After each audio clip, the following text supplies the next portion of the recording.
Bismillahirrahmanirrahim. Alhamdulillahi wassalatu wassalamu ala Rasulillah wa ba'd. Teman-teman sekalian, berkaitan dengan keluarga Nabi sallallahu alaihi wasallam, maka beliau berasal dari keluarga yang dikenal dengan Al-Hashimiyah, nisbat kepada kakek Nabi sallallahu alaihi wasallam yang kedua yang bernama Hashim.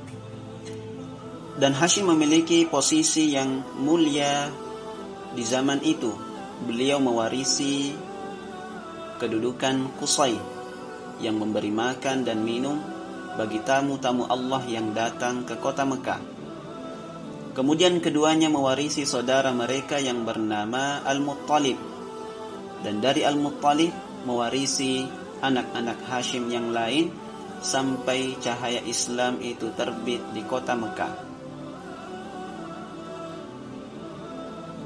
Nama asli beliau adalah Amr, dan beliau dikenal dengan nama Hashim karena beliau suka melebur-leburkan, menghancur-hancurkan roti yang dicampur dengan daging. Kemudian beliau berikan kepada orang-orang yang ada di kota Mekah. Akhirnya beliau digelari dengan Hashim karena kebiasaannya tersebut. Beliau juga adalah orang yang memulai kebiasaan orang-orang Arab melakukan perjalanan di musim dingin ke kota Yaman dan perjalanan di musim panas ke kota Syam. Dan di antara kisah yang menarik tentang beliau adalah ketika beliau berangkat ke kota Syam untuk berdagang. Beliau singgah di kota Yathrib, dan di kota tersebut ia menikah dengan seorang wanita yang bernama Salmah bintu Amr dari Bani Najjar. Beliau pun tinggal beberapa saat di kota tersebut, lalu kemudian melanjutkan perjalanannya ke kota Syam dan meninggalkan istrinya dalam keadaan hamil. Ketika ia berada di kota Gazzah, salah satu kota dari bumi Palestina, Allah Subhanahu wa ta'ala menakdirkan baginya meninggal di kota tersebut.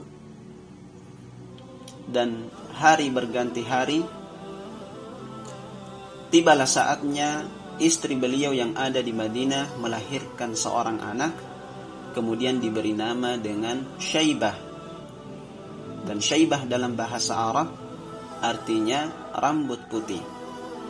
Beliau diberi nama dengan nama tersebut karena adanya rambut putih di kepala beliau ketika ia dilahirkan. Syaibah pun tumbuh berkembang di tengah-tengah pamannya di kota Madinah. Adapun paman-paman beliau dari ayahnya yang ada di kota Mekah tidak mengetahui keberadaannya hingga beliau berusia 7 atau 8 tahun. Dan ketiga pamannya dari ayahnya mengetahui keberadaannya yang bernama Al-Muttalib, maka Al-Muttalib datang ke kota Madinah dan membawanya masuk ke kota Mekah. Orang-orang Mekah mengira yang bersama Al-Muttalib ini adalah budaknya. Akhirnya mereka memanggilnya dengan Abdul Muttalib. Maka beliau lebih dikenal dengan nama tersebut dibandingkan dengan Syaibah. Abdul Muttalib pun tumbuh menjadi seorang pemuda yang tampan dan dikagumi oleh orang-orang yang ada di kota Mekah. Ia pun memiliki posisi dan kedudukan yang mulia yang tidak dimiliki oleh orang-orang selainnya.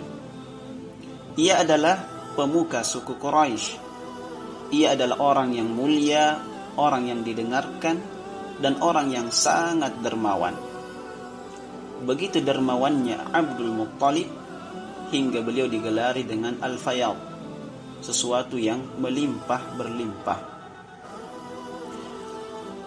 Beliau suka memberi makan orang-orang yang ada di kota Mekah.